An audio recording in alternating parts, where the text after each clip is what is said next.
예, 반갑습니다. 저는 남서울대학교 관공학과 교수로 재직 중인 김재영이라고 합니다. 오늘 제가 발표할 내용은 발표할 주제는 MZ 세대의 하이퍼 커넥션 미디어 채택 경험과 회의주의에 대한 연구, 페이스북과 CSR 활동을 중심으로 라는 부제로서 발표를 하도록 하겠습니다. 페이스북은 2004년 초기에 하버드 대학 네트워크 중심으로 시작해서 점차 이용자 성인을 넓혀가서 마침내 모든 사람들에게 허용되어 이용할 수 있게 확장되어 있는 상황입니다. 페이스북을 통해 정보 교환을 하는 수용자와 페이스북을 사용하지 않는 수용자들 사이에는 뚜렷한 속성을 가지고 있습니다. 말하자면 페이스북 이용 경험에 따라 광고에 대한 회의주의는 차이가 있을 수 있다. 광고 회의주의는 광고에 대한 불신을 넘어 광고 산업 전반에 심각한 영향을 유발할 수가 있습니다. 소비자의 광고 회의주의는 설득 효과에 부정적인 영향을 미치고 광고의 공신력에도 치명적인 영향을 미치기 때문에 광고 산업 자체가 위태로운 환경에 직면할 수 있습니다. 새로운 매체의 사용이 광고 회의주의를 감소하는지 아니면 증가하는지에 대한 연구는 설득 효과에 가이드라인을 줄 수 있는 영역이기 때문에 지속해서 검증해볼 필요가 있겠습니다. 새로운 매체인 페이스북을 활용하는 기업의 사회적 책임 활동은 지속적으로 증가하고 있습니다. 페이스북은 2020년 기준으로 월간 활성 사용자가 약 28억 명으로 전 세계에서 가장 큰 소셜 네트워크인 하이퍼 커넥션 매체입니다. 다양한 기업들의 사회적 책임 활동은 기업 시민이라는 사회적 책임 차원에서 활발하게 전개되고 있습니다. 기업의 적극적인 사회적 책임 활동은 광고에 대한 소비자의 회의주의를 감수할 수 있는 수단이 됩니다. 기업의 사회적 책임 활동이 증가하고 있는 이유는 시민단체와 같은 다양한 이해관계자들로부터 기업의 사회적 책임의 실천에 대한 지속적인 요구와 문제제기로 발생하였습니다. 현대사회가 과거와는 달리 기업의 경제적 책임과 자선적 책임에 대한 요구를 넘어서 법적 기준 준수 및 사회의 일원으로서 기대되는 윤리적 책임에 대한 적극적인 기업의 행동을 요구하는 경향을 반영하고 있는 것으로 해석할 수가 있겠습니다. 사회적 책임의 토대를 둔 기업 경영의 요구가 가장 활발하게 발생하는 것은 소비자와 기업 모두에게 긍정적인 결과를 초래할 수가 있습니다. 자, 우선 제가 주제 논제에 대해서 말씀드릴 때 가장 먼저 나온 단어가 MZ이라는 단어입니다. 그래서 논문에서 어떤 면에서는 핵심적인 키워드라고 볼 수 있겠죠. 그래서 이제 이 MZ 세대는 두 속성을 가지고 있는 세대를 합쳐놓은 용어라고 할 수 있겠죠. 밀레니얼 세대와 Z 세대. 그래서 이제 Z 세대부터 먼저 좀 말씀을 드리고 밀레니얼 세대에 대해서도 좀 구분을 해보죠. 이 Z 세대는 디지털 네이티브라고 합니다. 디지털 원주민이라고도 하죠. 워낙 태어날 때부터 지금까지 성장하면서 디지털 기기에 파묻혀 있었다고도 볼 수 있는 것이겠죠. 지금 아마 이 세대는요, 디지털 기기가 없다면, 모바일이 없다면 아마 생활하기가 거의 어려울 것입니다. 그래서 그만큼 디지털 기기에 익숙해져 있는 그런 세대라고 할 수가 있겠습니다. 그리고 또 이제 Z 세대는 다른 말로 Gen Z, Generation Z, Gen이란 말이 Generation이란 말을 뭐 줄여놓은 것이겠죠. 이 보면 Z 세대는 1995년 이후 출생자다. 디지털 환경에서 온전히 자란 신인류 디지털 원주민입니다. 90년대생이고 현재 10대에서 20대 중반 연령층으로 이루어져 있습니다. IT와 미디어계에 강력한 영향을 미치는 주력층으로 떠오르고 있다. 근데 왜 그러냐면요. 2019년 통계청에 따르면 우리나라 인구의 약 34% 정도가 MZ 세대랍니다. 그럼 한 1700만 명이 되는 것이죠. 어마어마한 규모라고 할 수 있는 것입니다. 그러니까 기업들이 이러한 세대를 간과하고 시장 개척을 하거나 시장 확장을 하는 것은 거의 불가능하다는 얘기죠. 안 걸리는 데가 없기 때문에 말이죠. 그렇다고 이 계층들이 소비력이 없냐면 소비력 또한 있다는 것이죠. 자, 그래서 이전에 과거의 논문들을 봐도 주로 이제 대학생들을 대상으로 많이 그 참여자를 대학생으로 많이 하고 논문을 전개 나가잖아요. 지금 이제 대학생들이 이 Z세대의 범죄에 계층에 포함된다고 볼 수가 있겠죠. 자, 그러면 이제 밀레니얼 세대에 대한 내용은 밀레니얼 세대는 Z세대보다 조금 연령층이 높습니다. 즉 20대 중후반부터 30대 후반까지고 Z세대는 10대 중반부터 20대 초중반까지를 Z세대라고 합니다. 물론 이 밀레니얼 세대 같은 경우에는 커뮤니케이션을 할 때 카페, 커뮤니티, 프리첼, 싸이월드 지금 이거는 깔끔하게 없는 거와 마찬가지로 됐죠. 프리첼, 싸이월드 뭐 많이 이용하셨죠.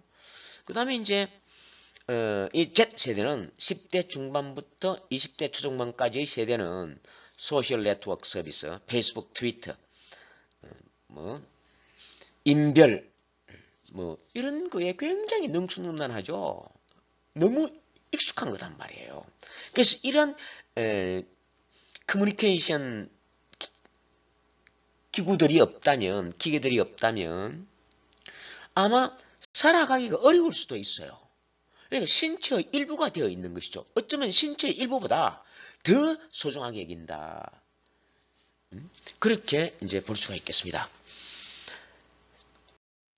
그 다음에 이제 이 Z세대, Y세대, X세대, 베이비 부모 세대를 좀 비교해 봤더니 보니까 이제 이 45% 정도가 커뮤니케이션 할 때에 텍스트나 SMS를 활용한다는 것이죠. Y세대와 X세대가 그렇다는 겁니다. 그러면 Z세대는 Y세대와 X세대에 비해서 텍스트나 SMS를 조금 덜 이용하긴 하지만 그래도 여러 커뮤니케이션 방식에 비해서 가장 선호하는 커뮤니케이션 방식으로 볼 수가 있겠습니다. 그 다음에 이제 이 베이비 부모 세대는 보면 커뮤니케이션 방식을 커뮤니케이할 때 전화한단 말이죠. 저도 사실 전화하는 그가 굉장히 큰 커뮤니케이션 방식이거든요. 그래서 이게 뭐 어떨지는 모르겠습니다만은 아무튼 좀 많은 차이가 있는 것은 분명한 것으로 볼 수 있겠습니다. 투지폰과 함께 성장한 세대가 밀레니얼 세대인 반면에 스마트폰, SNS와 함께 성장한 세대가 Z세대라고 볼 수가 있겠습니다. 자, 그럼 그 다음 걸 보시면 이제 주로 기존 연구들에 대한 내용인데 하나씩만 설명드리도록 하죠. 박현지의 연구에 따르면 유럽과 아시아 대학생들을 비교 분석했는데 포스팅과 채팅이 삶의 만족도에 미치는 영향은 유럽과 아시아 대학생들에게 모두 공통적으로 영향을 미치고 있었다는 결과와 댓글의 경우 아시아 대학생들에게는 삶의 만족도에 영향을 미치고 있었던 반면에 유럽의 대학생들에게는 그렇지 않았다. 세 번째는 채팅이 많을수록 삶의 만족도에 영향을 미치고 있는 것으로 나타났다. 또 그리고 수동적 팔로잉은 시간적 소요가 많이 되는 활동이기에 모두에게서 영향을 미치고 있는 것으로 나타났기 때문에 이 연구에서의 가설은 채택된 것으로 그렇게 설명을 하고 있습니다. 그리고 마지막으로 아시아 대학생들에게는 피드백이 삶의 만족도에 영향을 미치는 것으로 나타났다. 이 미치는이 두 개나 있네요. 이런 거 보면 참 제가 미치겠습니다. 그래서 요 하나는 빼야 되는데 제가 꼭 검토를 할 때는 안 나타나다가 이렇게 발표를 할 때는 꼭 나타납니다. 자, 그 다음에 이제 요거는 그 다음에 이제 기업의 CSR 연구를 한번 보면 강소영의 연구에 따르면 이렇습니다. 기업은 제품 서비스 품질을 통한 경쟁력 확보 노력만으로는 충성 고객을 확보할 수 없다. 고객이 요구하는 사회적 기대를 충족시켜주기 위해서 적극적으로 행동해야 한다. 이러한 배경하에 이 연구는 기업의 사회적 책임이 기업의 브랜드 성과로 어떻게 연결되는지 그리고 소비자 개인의 특성에 따른 차이를 살펴보기 위해서 기업의 사회적 책임에 대한 평소의 관심이 어떻게 작용하는지에 대한 효과를 검증하기 위한 설문조사를 진행했다. 이제 이 연구 결과는 기업 브랜드 이미지와 호감도 형성에 있어서 법률적 책임과 경제적 책임이 중요한 영향을 미치는 것으로 확인되었고, 또 윤리적 책임의 경우에는 신뢰 이미지 형성에 중요한 역할을 했지만 성과적 이미지, 혁신 이미지를 형성하는 데에는 오히려 부정적 영향을 미치는 것으로 나타났습니다. 기업의 사회적 책임이 기업 브랜드 성과에 미치는 영향에 있어서 사회적 책임에 대한 평소 관심은 조절 효과로서의 영향을 미치지 못하는 것으로 나타났습니다. 물론 기업의 CSR 사회적 책임 활동에 대한 연구는 너무나 많습니다. 그래서 다만 제가 몇 가지 연구를 진행하려고 하는 변인들이 모두 들어있는 그런 연구들은 찾아보지 못했기 때문에 이제 뒤에 연구 가설을 설명할 때 한 번 더 말씀드리도록 하겠습니다. 자, 그 다음에 광고 회의주의와 CSR에 대한 연구 보면 이제 주로 이제 모바일에 대한 연구를 하셨는데, 되게 이제 모바일에 이 이주원 이동주의 연구에 따르면 이와 유사한 기존 연구에 의하면 일반적으로 사용자들은 광고를 통해 제공되는 메시지의 진실성을 의심하는 광고 회의주의 경향을 가지고 있고, 또 이러한 내용은 광고 효과에 부정적인 영향을 당연히 미칠 수 있다. 따라서 앱 추천 광고의 효과를 높이기 위해서 대다수의 모바일 앱 개발자들은 광고에 참여한 소비자에게 게임 머니 등의 형태로 보상을 제공하는 방법을 이용한다. 본 연구는 오베르밀러와 스펜젠버그의 광고 회의주의 모형을 토대로 모바일 앱 추천 광고에 대한 광고 회의주의 모형을 광고 회의주의가 어떤 조절 변인에 영향을 미치는지, 또 조절 변인 간 영향 관계는 어떻게 되는지에 대해서 연구를 했는데, 연구 결과를 보면 사용자의 회의주의 성향이 사용자의 모바일 앱 다운로드 의도, 즉 광고 효과에 부정적인 영향을 주지만 사용자의 광고 참여에 대한 보상 제공 여부가 이러한 부정적 영향을 조절한다. 이런 결과가 를 제시하고 있습니다. 자, 그 다음에 이제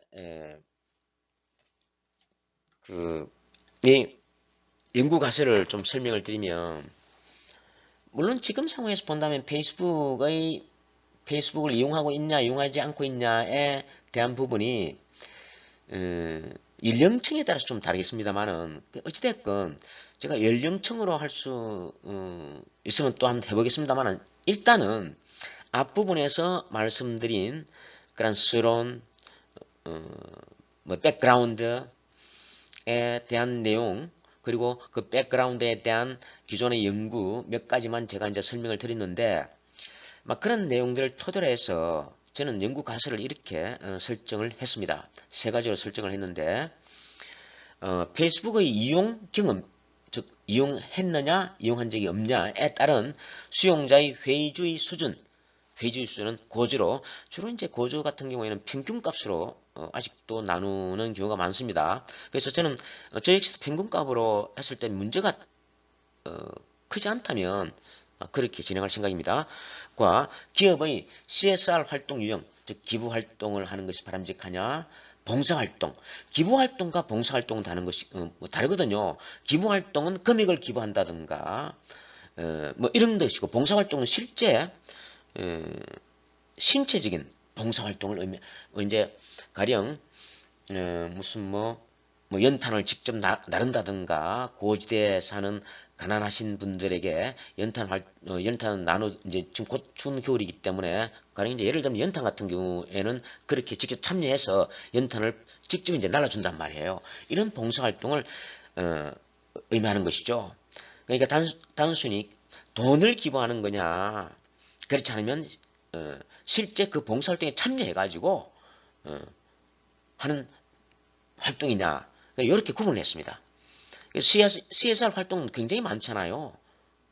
그렇기 때문에 이제 저는 이 두 가지만 구분해서 유형이 광고에 대한 태도에 미치는 영향은 차이가 있는가, 3은 상호작용 효과를 보겠다는 의미입니다.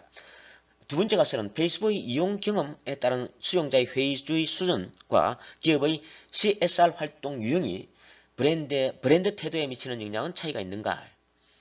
세 번째는 페이스북의 이용 경험에 따른 수용자의 회의주의 수준과 기업의 CSR 활동 유형이 구매 의도에 미치는 영향은 차이가 있는가? 제가 지금 종속 변인으로 광고에 대한 태도와 브랜드에 대한 태도, 구매 의도만 두었습니다만은 좀 더 세분화시킬 계획을 가지고 있습니다.